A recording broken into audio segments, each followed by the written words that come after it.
ಬೆಲೆ ಏರಿಕೆ ವಿರುದ್ಧ ಬಿಜೆಪಿ ಸಮರ ಕೈಗೊಂಡಿದೆ. ತೀವ್ರಗೊಂಡಿದೆ ಬಿಜೆಪಿಯ ಪ್ರೊಟೆಸ್ಟ್. ಬೆಂಗಳೂರಿನ ಫ್ರೀಡಂ ಪಾರ್ಕ್ನಲ್ಲಿ ಬಿಜೆಪಿಗರು ನಿನ್ನೆ ಮಧ್ಯಾಹ್ನ 12 ಗಂಟೆಯಿಂದ ಈ ಕ್ಷಣದವರೆಗೂ ಇದ್ದಾರೆ. ಅಹೋರಾತ್ರಿ ಧರಣಿಯನ್ನು ನಡೆಸ್ತಾ ಪ್ರತಿಭಟನಾ ನಿರತರು ನಿನ್ನೆ ರಾತ್ರಿ ಫ್ರೀಡಂ ಪಾರ್ಕ್ನಲ್ಲೇ ಮಲಕೊಂಡಿದ್ರು.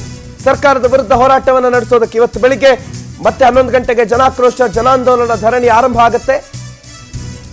ಬೆಳಿಗ್ಗೆ ಆರಂಭ ಆಗುವಂತ ಹೋರಾಟದಲ್ಲಿ ಮಾಜಿ ಸಿಎಂ ಬಿಎಸ್ ಯಡಿಯೂರಪ್ಪ ಕೂಡ ಭಾಗಿಯಾಗ್ತಾರೆ. ಬಿಜೆಪಿ ರಾಜ್ಯಾಧ್ಯಕ್ಷ ಬಿವೈ ವಿಜಯೇಂದ್ರ, ವಿಧಾನಸಭಾ ವಿಪಕ್ಷ ನಾಯಕ ಆರ್ ಅಶೋಕ್, ವಿಧಾನ ಪರಿಷತ್ ವಿಪಕ್ಷ ನಾಯಕ ಚಲವಾದಿ ನಾರಾಯಣ ಸ್ವಾಮಿ, ಸಿಟಿ ರವಿ ಸೇರಿದಂತೆ ಬಿಜೆಪಿಯ ಹಲವು ನಾಯಕರು ಈ ಅಹೋರಾತ್ರಿ ಧರಣಿಯಲ್ಲಿ ಭಾಗಿಯಾಗ್ತಾರೆ. ಏಪ್ರಿಲ್ 5ನೇ ತಾರೀಕು ಬಿಜೆಪಿ ವತಿಯಿಂದ ಎಲ್ಲ ಜಿಲ್ಲಾ ಕೇಂದ್ರಗಳಲ್ಲಿ ಪ್ರೊಟೆಸ್ಟ್ ನಡೆಯುತ್ತೆ. ದೃಶ್ಯಗಳನ್ನು ಗಮನಿಸ್ತಾ ಇದ್ದಾರೆ. ಇದು ಬೆಳ್ಳಂಬೆಳಿಗ್ಗೆ ದೃಶ್ಯ. ನಿನ್ನೆ ರಾತ್ರಿ ಇಡೀ ಫ್ರೀಡಂ ಪಾರ್ಕ್ನಲ್ಲೇ ಇದ್ದಂಥ ಬಿಜೆಪಿಯ ನಾಯಕರು ಬೆಳಗ್ಗಿನ ಹೋರಾಟಕ್ಕೆ ರೆಡಿ ಆಗ್ತಿದ್ದಾರೆ. ಆನಂದ್ ಈ ಬಗ್ಗೆ ಹೆಚ್ಚಿನ ಮಾಹಿತಿ ಕೊಡ್ತಾರೆ. ನೇರ ಸಂಪರ್ಕದಲ್ಲಿ ಜಾಯ್ನ್ ಆಗಿದ್ದಾರೆ ಫ್ರೀಡಂ ಪಾರ್ಕ್ನಿಂದ. ಆನಂದ್, ಒಂದು ಅಹೋರಾತ್ರಿ ಧರಣಿ ಒಂದು ರಾತ್ರಿ ಮುಗಿದು ಹೋಗ್ಬಿಟ್ಟಿದೆ. ಇವತ್ತಿನ ಪ್ಲಾನ್ಸ್ ಏನು, ಏನೇನಾಗುತ್ತೆ, ಯಾರ್ಯಾರು ಇರ್ತಾರೆ, ನಿನ್ನೆ ರಾತ್ರಿ ಯಾರ್ಯಾರಿದ್ರು? ಪಣಂತ, ಪ್ರಮುಖವಾಗಿ ಅಗತ್ಯ ವಸ್ತುಗಳ ಬೆಲೆ ಏರಿಕೆ ವಿರುದ್ಧ ಬಿಜೆಪಿ ನಾಯಕರು ಬೀದಿಗೆಯಲ್ಲಿರ್ತಕ್ಕಂಥದ್ದು ಜನಾಕ್ರೋಶ ಆಂದೋಲನವನ್ನು ಕೂಡ ಹಮ್ಮಿಕೊಂಡಿದ್ದಾರೆ. ಜೊತೆಗೆ ನಿನ್ನೆ ರಾತ್ರಿ ಅಹೋರಾತ್ರಿ ಧರಣಿಯನ್ನು ಕೂಡ ಮಾಡಿರ್ತಕ್ಕಂಥದ್ದು. ನೆಕ್ಸ್ಟ್ ಅವರ ಒಂದು ಪ್ಲಾನ್ ಏನಿದೆ, ಅವರ ಹೋರಾಟ ಹೇಗಿದೆ ಅನ್ನೋದ್ರ ಬಗ್ಗೆ ನಾನು ಖುದ್ದು ವಿಪಕ್ಷ ನಾಯಕರಾಗಿರ್ತಕ್ಕಂಥ ಚಲವಾದಿ ನಾರಾಯಣಸ್ವಾಮಿ ಅವರನ್ನ ಕೇಳ್ತೀನಿ. ಸರ್, ಪ್ರಮುಖವಾಗಿ ನಿನ್ನೆ ಅಹೋರಾತ್ರಿ ಧರಣಿಯನ್ನ ಮಾಡಿದ್ರಿ.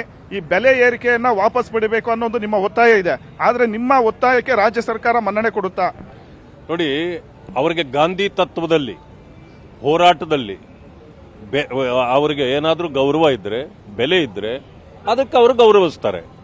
ಇಲ್ಲ ಅಂತಂದ್ರೆ ಗಾಂಧಿ ತತ್ವದಲ್ಲಿ ಅವ್ರಿಗೆ ಏನಾದರೂ ನಂಬಿಕೆ ಇಲ್ಲ ಅಂತಂದ್ರೆ ಇದನ್ನ ಅವರು ತಿರಸ್ಕಾರ ಮಾಡ್ತಾರೆ ಅಂತಕ್ಕಂಥದ್ದು ನನ್ನ ಇದು. ಯಾಕೆಂದ್ರೆ ಇಡೀ ಕರ್ನಾಟಕದಲ್ಲಿ ಇವತ್ತು ಬೆಲೆ ಏರಿಕೆ ಹೆಚ್ಚಾಗಿದೆ.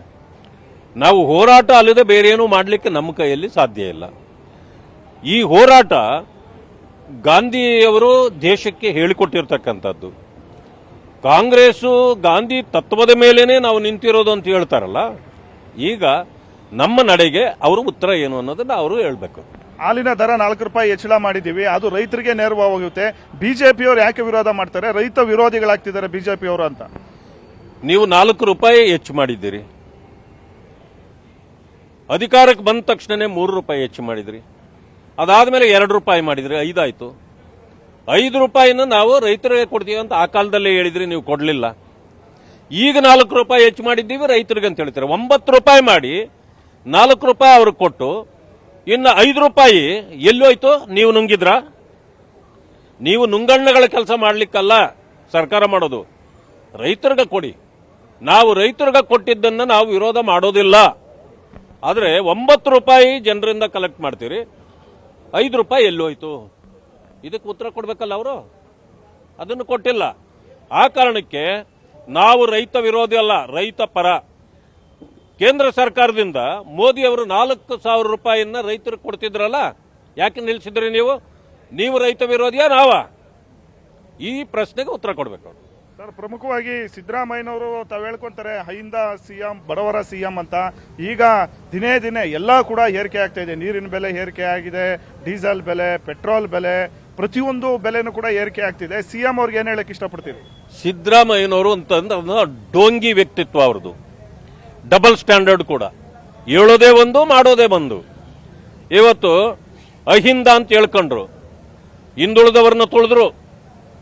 ದಲಿತರಿಗೆ ಇಟ್ಟಿದ್ದ 40,000 ಕೋಟಿ ರೂಪಾಯಿಗಳನ್ನ ಇವತ್ತು ಬೇರೆ ಬೇರೆ ಇದಕ್ಕೆ ಉಪಯೋಗ ಮಾಡಿದ್ರು. SAP TSP ಅಲ್ಲಿ ಅವರ ಉದ್ಧಾರ ಆಗಲಿಕ್ಕೆ ಬಿಡಲಿಲ್ಲ. ಅವರ ಬಗ್ಗೆ ಬರೀ ಅನುಕಂಪದ ಮಾತಾಡ್ತಾರೆ, ಆದ್ರೆ ಅವ್ರಿಗೇನು ಸವಲತ್ತು ಕೊಡೋದಿಲ್ಲ. ಒಂದು ಕೈಯಲ್ಲಿ ಕೊಟ್ಟಂಗೆ ತೋರಿಸ್ತಾರೆ, ಮತ್ತೊಂದು ಕೈಯಲ್ಲಿ ಕಿತ್ಕೊಳ್ತಾರೆ. ಇದು ಅವರ ಡಬಲ್ ಸ್ಟ್ಯಾಂಡರ್ಡ್, ಇದು ದ್ವಿಮುಖ ನೀತಿ. ಗ್ಯಾರಂಟಿಗಳನ್ನು ಕೊಟ್ಟು ಈ ಕಡೆ ಬೆಲೆ ಏರಿಕೆ ಮಾಡ್ತಿದ್ದಾರೆ ಅಂತ. ಹೌದು, ಈಗ ಗ್ಯಾರಂಟಿಗಳನ್ನು 5 ಗ್ಯಾರಂಟಿ ಕೊಟ್ಟರು, ಇನ್ನೂ 106 ಗ್ಯಾರಂಟಿ ಇದೆ ಕೊಡೋದು. ಅವ್ರಿಗೆ ಕೊಡ್ಲಿಕ್ಕೆ ಸಾಧ್ಯ ಇಲ್ಲ. ಈಗ 5 ಗ್ಯಾರಂಟಿಗಳಲ್ಲಿ 5 ವರ್ಷ ಕಳೆದು ಹೊಟ್ಟೋಗ್ಬೇಕು. ನೋಡಿ, ಅವ್ರಿಗೆ ಒಂದು ಕ್ಲೂ ಸಿಕ್ಕಿದೆ. ಅಧಿಕಾರ ನಡೆಸುವಾಗ ಮುಂದೇನು ನಾವೇ ಅಧಿಕಾರಕ್ಕೆ ಬರ್ತೀವಿ ಅಂತ ಏನಾದರೂ ಅನಿಸ್ಬಿಟ್ರೆ ಬಹಳ ನಾಜೂಕಿನಿಂದ ಎಲ್ಲವನ್ನು ಸರಿದೂಗಿಸಿ ಮಾಡ್ಕೊಂಡು ಹೋಗ್ಬೇಕಾಗತ್ತೆ.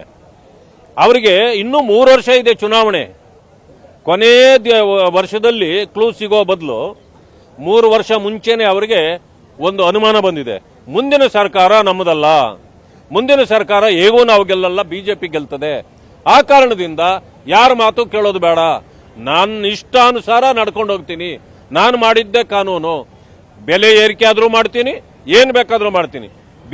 ಬಿಜೆಪಿಯವರು ಬೀದಿಗಲ್ಲ, ಬಟ್ಟೆ ಹರ್ಕೊಂಡ್ರು ಕೂಡ ನಾವು ಕೇರ್ ಮಾಡಲ್ಲ ಅನ್ನೋ ಮಟ್ಟಕ್ಕೆ ಬಂದಿದ್ದಾರೆ. ಅದಕ್ಕೆ ನಾನು ಹೇಳಿದೆ, ಗಾಂಧಿ ತತ್ವದಲ್ಲಿ ಅವರಿಗೆ ನಂಬಿಕೆ ಇಲ್ಲ, ಇವರು ಗಾಂಧಿ ಹೆಸರು ಹೇಳಕ್ಕೂ ಯೋಗ್ಯರಲ್ಲ. ಸರ್, ಆಮೇಲೆ ರಾತ್ರಿ ಲೀಟರ್ಗೆ ನೀರಿನ ಬೆಲೆ 1 ಪೈಸೆ ಹೆಚ್ಚಳ ಮಾಡಿದ್ದಾರೆ. ಮತ್ತೆ ಡಿ ಕೆ ಶಿವಕುಮಾರ್ ಅವರು ಕೂಡ ಅದನ್ನ ಸಮರ್ಥನೆ ಮಾಡ್ಕೊಂತಾ ಇದ್ದಾರೆ. ಸರ್, ಜಲಮಂಡಳಿ ಅವರಿಗೆ ಕೊಡೋದಕ್ಕೆ ಸಂಬಳಕ್ಕೆ ದುಡ್ಡಿಲ್ಲ, ಕಾವೇರಿ ಹಾರನಂತೆ ಯೋಜನೆ ಆಗಬೇಕು ಅಂತ ಅವರು ಸಮರ್ಥನೆ ಮಾಡ್ಕೊಳ್ತಾ ಇದ್ದಾರೆ. ಈಗ ನಾನು ಇಷ್ಟು ಹೇಳಿದ ಮಾತುಗಳಿಗೆ ನಿಮಗೆ ಇಲ್ಲೇ ಪುರಾವೆ ಸಿಕ್ತು. ಮೊನ್ನೆ ನಾವು ಅನೌನ್ಸ್ ಮಾಡಿದ್ದೀವಿ, ಇಲ್ಲಿ ಅಹೋರಾತ್ರಿ ಧರಣ ಮಾಡ್ತೀವಿ ಅಂತ.